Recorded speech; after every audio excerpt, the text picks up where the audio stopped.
but Mao was planning new murders. He thought that communist ideology had not spread sufficiently in society, and attributed the failure of the Great Leap Forward to that deficiency.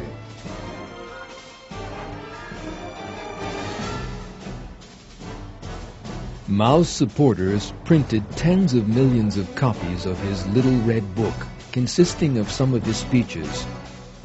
Known as the Great Helmsman, Mao re-emerged onto the scene in the second half of the 1960s.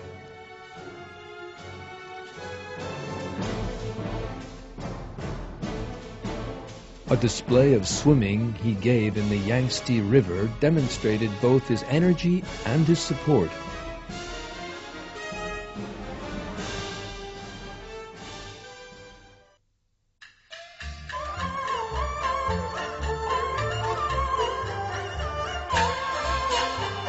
Mao first of all set about debasing classic Chinese arts for the ideological program he dreamed of.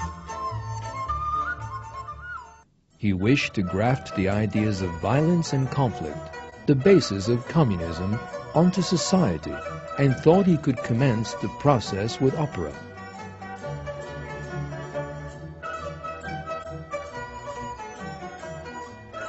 The traces of communist insanity could clearly be seen on the faces of the performers, who had been brainwashed by Maoist doctrines.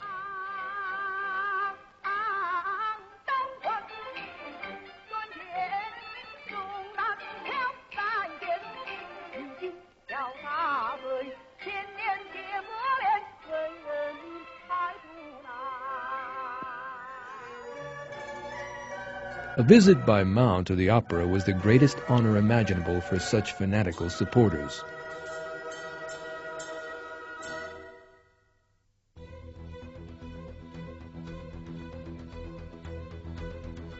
Mao commenced his second leap in 1966. This was the great proletarian cultural revolution. Propaganda portraying Mao as a divine figure was put out all over China.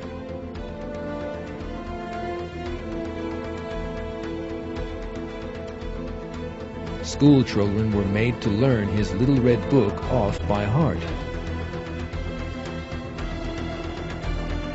His slogans were written on walls, and posters portrayed him as literally a superhuman being.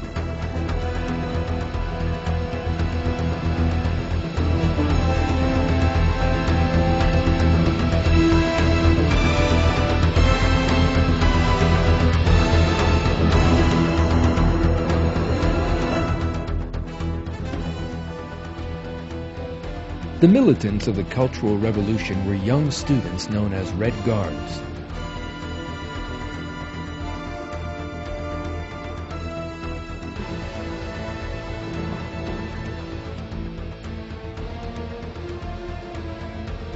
On August 18, 1966, some 1 million Red Guards brainwashed with Mao's ideas came together in Tiananmen Square. They trampled each other in an effort to catch a glimpse of Mao's face.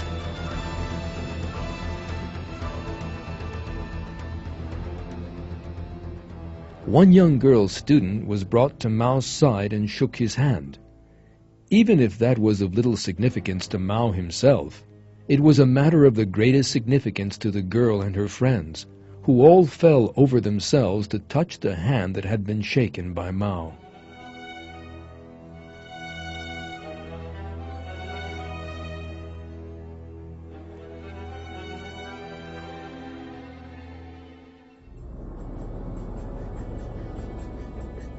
Mao set these brainwashed youngsters on society with the slogan, "Revolution is right." He ordered the Red Guards to humiliate teachers in schools, managers in state offices, or anyone else they saw as being in authority. Red Guards even detained Liu Shaoqi, who bore the title of head of state, and inflicted all kinds of insults on him.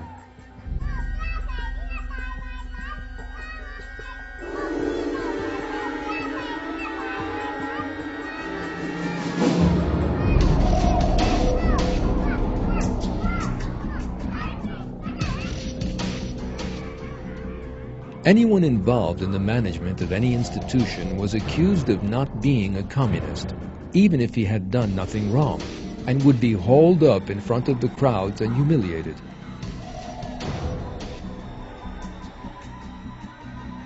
Such people would have humiliating paper hats put on their heads, and labels with insults written on them hung around their necks, would be slapped and pushed, and even beaten and tortured. Most were then killed in mass executions.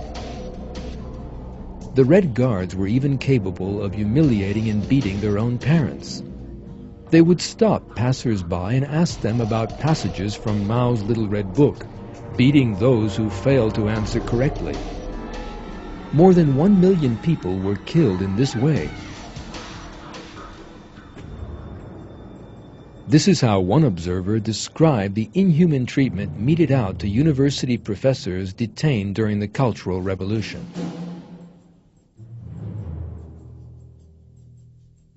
Before a new 4-story classroom building, I saw rows of teachers, about 40 or 50 in all, with black ink poured over their heads and faces.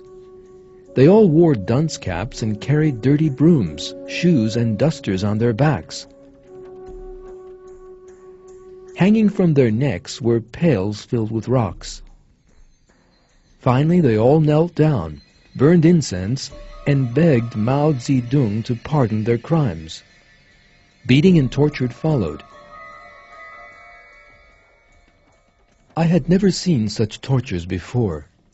Eating night soil and insects, being subjected to electric shocks,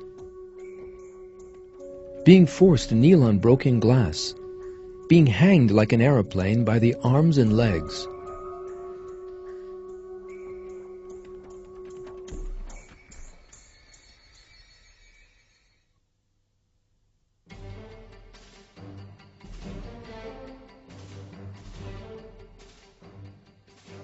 The Red Guards also attacked Western diplomats.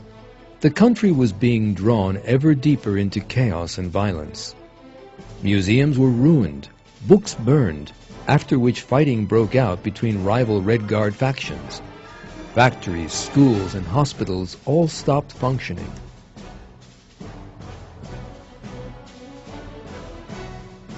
Mao's nonsense had led a whole country to a state of anarchy.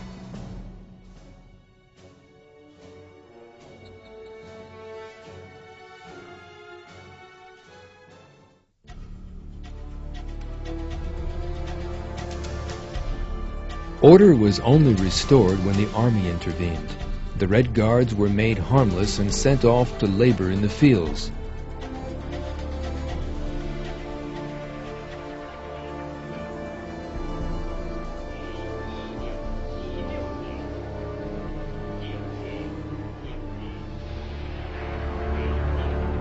Even so, the madness of the Cultural Revolution only came to an end with Mao's death in 1976.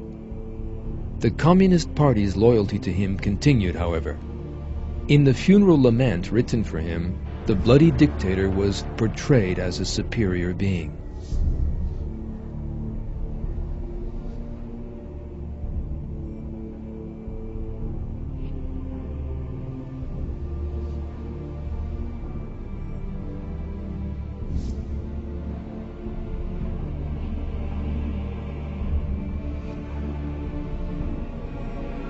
Mao's body was mummified and preserved.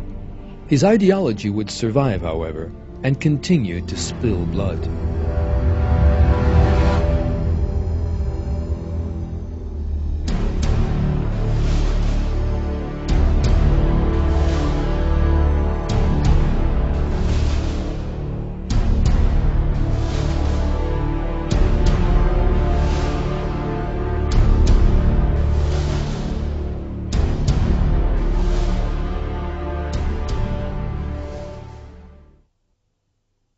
Maoism is the very worst version of communism.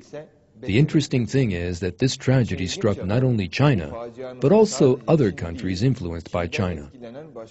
When Sino-Soviet relations fell apart in the 1960s, Maoism found support in various countries as an alternative model